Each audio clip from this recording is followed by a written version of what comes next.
Kasama na riyan ang mang-aawit na si Lay Franzani. Sa lahat po ng ating mga manonood, especially sa ating mga young artists na mayroong mga talent dyan sa pagkanta, just keep it up lang, show what you got, and be yourself. And of course, if you're very successful already, stay humble. Inilalari ng local singer and humanitarian advocate na si Miss Lay Maniego dahil sa pagtulong nito sa vulnerable sector. I'm so very overwhelmed kasi this is my first time na magkaroon ng awards as the most outstanding humanitarian advocate. Ayan, hindi ko po inakalang magkaroon po ako ng awards na ganito kasi yung pagtulong ko kasi bukas lang po talaga ito sa puso ko, and I didn't aim to earn awards or anything, but I'm so very grateful na nagkaroon po ako ng parangal na ganito po.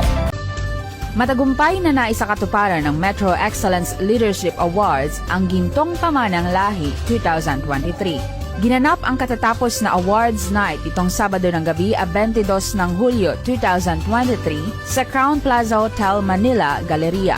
Layo nito na bigyang pagkilala ang may malaking kontribusyon sa ating komunidad.